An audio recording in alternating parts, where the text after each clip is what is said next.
नमस्कार साथियों, आप सभी का फिर से एक बार दत्ता क्लासेस में स्वागत है। साथियों, एक महत्वपूर्ण क्वेश्चन जो कई बार एग्ज़ाम में बोर्ड के एग्ज़ाम में पूछा जाता है, चाहे वो सीबीएसई हो, आईसीएसई हो या यूपी बोर्ड हो, ये क्वेश्चन कॉमन होता है। तो बहुत आराम से और बहुत सिंपल वे में इसको समझेंगे। एक क्वेश्चन मैं कर देता हूँ, बाकी सारी चीज़ें सेम इसी वे में होंगी, तो आप खुद ही इसको कर सकते हैं, ठीक है? चलो शुरुआत करते हैं भाई। यहाँ पे क्वेश्चन में आपको दिया है कि find the zeros of the following quadratic polynomial and verify the relation between the zeros and the coefficient। यहाँ पे सबसे पहले क्या करना है कि तुमको जीरोस निकालना है। जीरोस का मतलब इसका फैक्टर करके x की दो वैल्यू निकाल लेना है। ठीक, कैसे निकालेंगे? तो यहाँ पे पहले इसको लिख लो भाई, 6x² है और ये 7x जो है उसको इधर ले लो, माइनस का 7x ये ले लो और फिर माइनस का 3 इसको बाद में ले लो। ऐसे मैंने ऐसा क्यों किया है?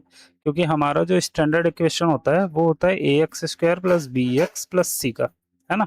ऐसे होता है। ठीक, तो इसी वे में मैंने इसको अरेंज कर लिया। अभी क्या करना है कि यहाँ से ए बी सी की वैल्यू निकालो। x² के साथ क्या 6 दिया हुआ है, तो a की वैल्यू कितना 6 हो जाएगा और x के साथ माइनस का 7 है, यानी b की वैल्यू कितना होगी माइनस का 7 और यहाँ पे लास्ट में -3 है और ये हमारी c की वैल्यू हो जाएगी। ठीक, इतना हमें निकाल लेना है। अब क्या करना है तुम्हें, 6x² minus 7x minus 3 is equal to 0, इसको लेने के बाद तुम्हें क्या करना है, फैक्टराइज करा लेना है ना। इसको फैक्टर करने के लिए क्या करते हैं, हम 3 उठाते हैं, यहाँ पे 3 ले लिया मैंने, इनटू में ये वाला 6 मल्टीप्लाई करते हैं और 6 3 जा कितना 18 हो गया। अब इसके दो फैक्टर ऐसे करने हैं कि हम ऐड करें या सब्ट्रैक्ट करें तो हमारा -7 आ जाए या 7 आ जाए। तो मैं बहुत अच्छे से जानता हूँ कि 9 2 जा कितना होता है भाई, 18 होता है और 9 से जब 2 चला जाएगा तो कितना हो जाएगा, 7 आ जाएगा, है ना? ये हमारा फैक्टर बनेगा। तो यहाँ पे मैं लिख सकता हूँ कि 6x² माइनस यहीं पे रखेंगे हम 9, यहाँ पे x ले लेना इसके साथ 9x और 2x बना लो इसको। यहाँ पे 9x माइनस 2x लिख दूंगा मैं। ठीक, और ये माइनस का 3 है इज इक्वल टू 0। यहाँ तक क्लियर होगा आपको? अगर फैक्टर नहीं आता तो उसका मैंने एक वीडियो बनाया, वो देख लेना, ठीक है? आ जाएगा। इतना हमें करना है। आगे क्या है, 6x² है और माइनस का 9x है और ये माइनस अंदर जाएगा तो प्लस का 2x हो जाएगा, माइनस का 3 इक्वल्स टू 0। अब यहाँ से क्या करना है, कॉमन लेना है। यहाँ से देखो 3x कॉमन हो जाएगा तो यहाँ 2x बचेगा और यहाँ से 3x कॉमन हो जाएगा तो कितना 3 बच जाएगा, है ना? प्लस यहाँ दोनों में कुछ भी कॉमन नहीं है तो यहाँ पे 1 कॉमन ले लो, ये बनेगा 2x माइनस 3 इक्वल्स टू 0। ठीक है, यहाँ तक क्लियर हो गया है? अब यहाँ भी तुमको दिख रहा है 2x माइनस 3, यहाँ भी 2x माइनस 3। अब तुम्हें क्या करना है, 2x माइनस 3 कॉमन ले लेना है। तो यहाँ क्या बच जाएगा तुम्हारा, 3x ये बच जाएगा और प्लस का 1 ये वाला बच जाएगा। ठीक है, इक्वल्स टू 0। यहाँ तक मेरे हिसाब से तुम्हें कोई दिक्कत नहीं होगी करने में। अब क्या करना है, इस वाले पोर्शन को तुम्हें 0 के इक्वल रखना है। 2x minus 3 equals to 0, then x की जो वैल्यू निकलेगी, इसको हटा देता हूँ, रुको 1 मिनट,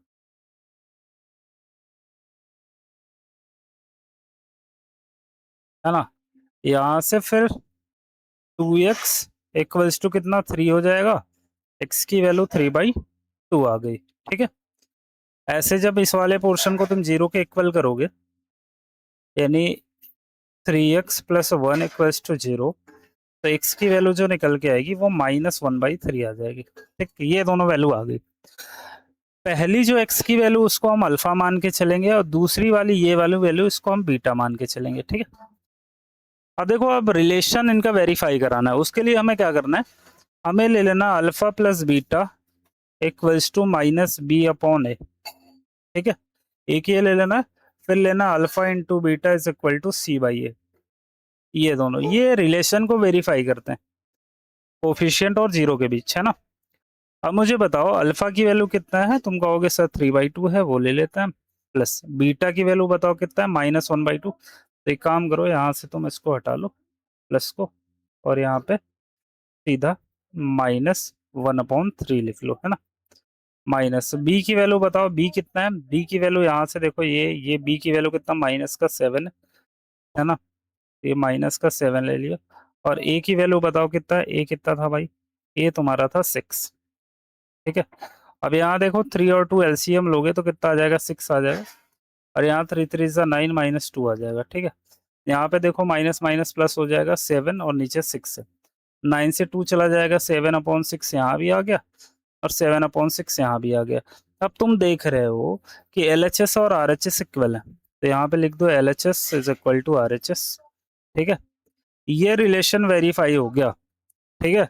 अगर एलएचएस आरएचएस दोनों बराबर आ रहे हैं तब हम कह सकते हैं कि हमारा रिलेशन वेरीफाई हो गया। और दूसरा यहाँ इसको भी वेरीफाई करा लो, अल्फा इंटू बीटा, अल्फा की वैल्यू 3/2 है वो रख दिया, बीटा की वैल्यू कितना है -1/3 वो रख दिया हमने, सी की वैल्यू बताओ कितना, सी कितना है, तो यहाँ से सी देख रहे हो -3 है, और ए की वैल्यू कितना दिया हुआ है, ए की वैल्यू कितना, ए की वैल्यू कितना 6 है ना। अब ये 3 2 जा कितना 6 हो जाएगा, और 3 1 जा कितना -3, यहाँ भी -3/6, ये भी एलएचएस और आरएचएस इक्वल आ गए। अगर ये भी तुम्हारे इक्वल हैं तो ये भी वेरीफाई हो गया, लास्ट में ऐसे वेरीफाइड लिख देना, ठीक है। तो यही तरीका है इन सारे क्वेश्चन को करने का, और एनसीईआरटी में पहला ही क्वेश्चन 2.2 का पहला ही क्वेश्चन ये है, तो मेरे हिसाब से कि सारी चीज़ें एकदम क्लियर हुई होंगी, और क्लियर है तो प्लीज़ चैनल को सब्सक्राइब करना बिल्कुल ना भूलें। मिलते हैं नेक्स्ट वीडियो में, धन्यवाद।